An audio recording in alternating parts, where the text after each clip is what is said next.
La télévision religieuse américaine est une très grosse machine. Chaque jour, 1 million d'Américains regardent le télévangéliste Pat Robertson. Son réseau diffuse à travers le monde dans 71 langues. Dans l'Ancien Testament, le prophète Zacharie nous dit qu'au jour dernier, Israël sera encerclé par ses ennemis, que les nations de la terre s'uniront contre lui. On dirait que cette prophétie est sur le point de se réaliser. C'est un autre prélude à l'Apocalypse. Toutes les nations de la terre doivent se liguer contre Israël sous la gouverne de l'Antéchrist. Et pour les fondamentalistes, le siège de l'Antéchrist pourrait bien être les Nations Unies. Les Nations Unies sont violemment opposées à Israël. Et elles sont censées représenter les nations du monde. Hello, I'm Pat Robertson, here to encourage you to support the International Fellowship of Christians and Jews.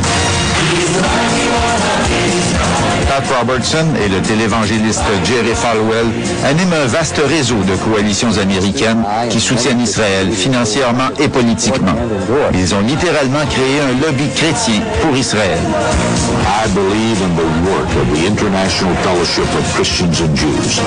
Aucune administration américaine n'a été aussi proche des fondamentalistes que celle des républicains. Plusieurs élus, comme le leader de la majorité républicaine au Congrès, Tom Delay, appartiennent à cette mouvance. Et c'est encore le président Bush qui en est l'incarnation la plus visible. Le sociologue québécois Martin Geoffroy vit aux États-Unis, où il étudie l'influence du fondamentalisme religieux sur la politique. J'ai fait une étude sur les citations de Bush dans ses discours au cours des 2 dernières années. Et la plupart de ces citations-là sont des citations qu'on va appeler en études bibliques de type messianique. Okay? C'est-à-dire des citations où on parle d'une mission. Okay? Et dans le cas des États-Unis, et dans le cas de Bush plus précisément, on parle de la mission civilisatrice des États-Unis à travers le monde. In the words of the prophet Isaiah, to the captives come out, and to those in darkness, be free. Il a tendance à terminer souvent ses discours avec des citations bibliques, comme en guise de fermeture.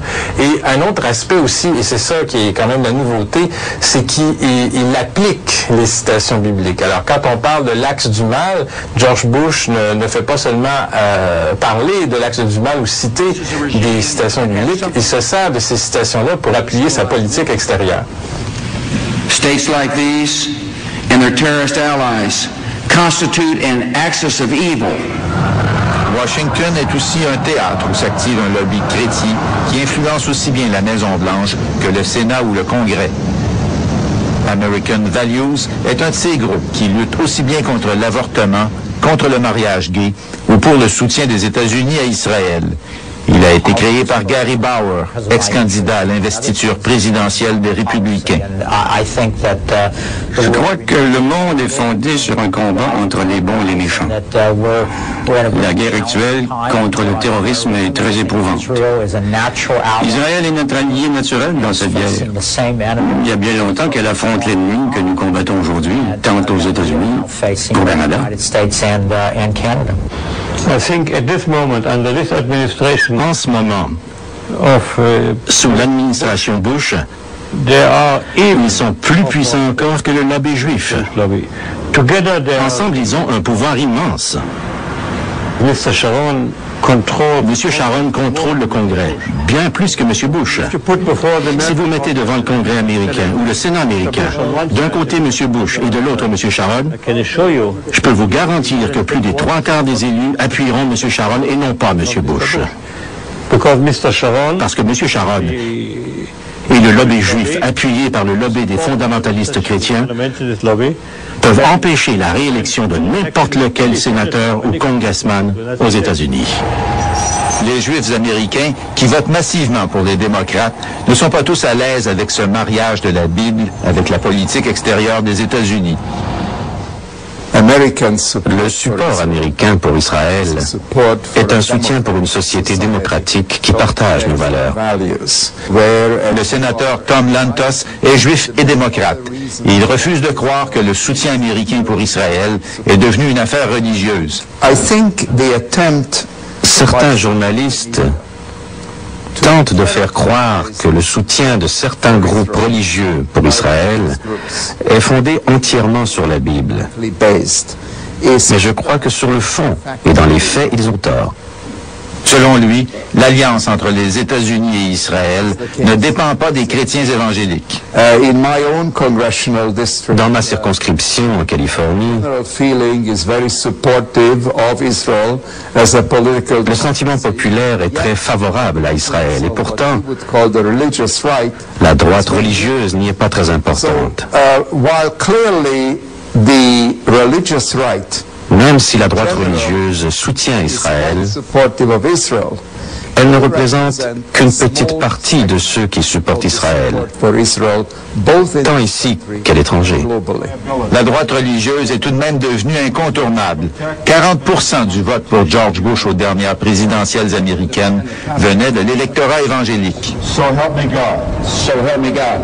Congratulations.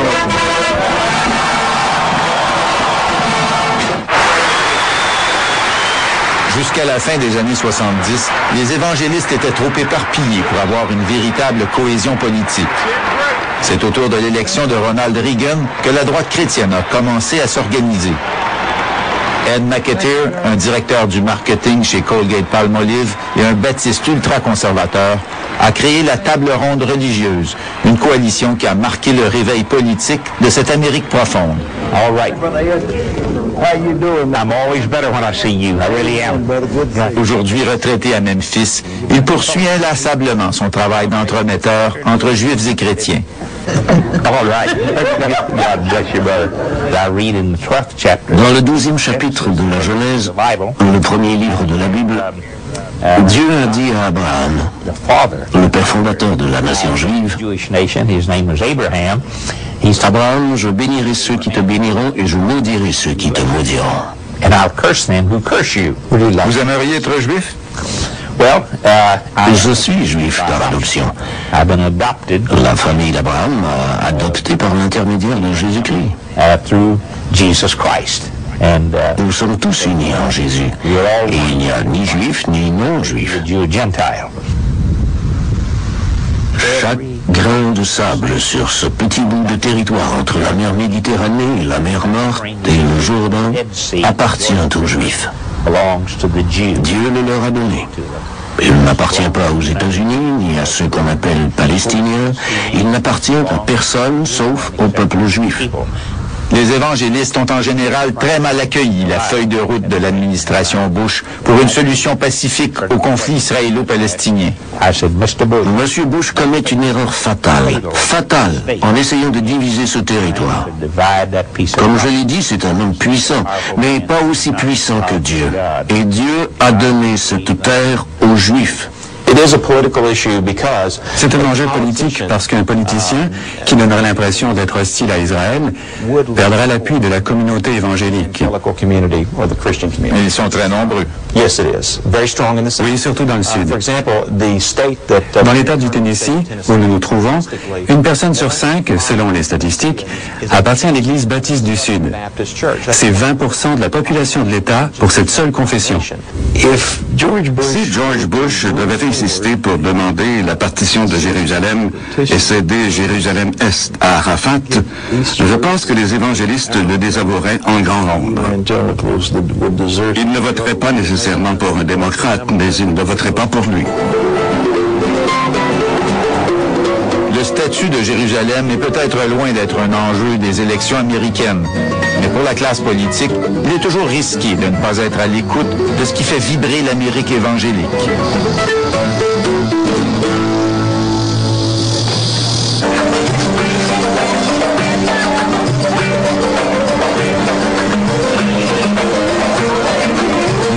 Sur la terre des Juifs, ou Juifs en terre d'Islam, Jérusalem ne peut pas oublier cet affrontement qui dure depuis la naissance du sionisme israélien et qui poursuit ses habitants dans leur vie quotidienne.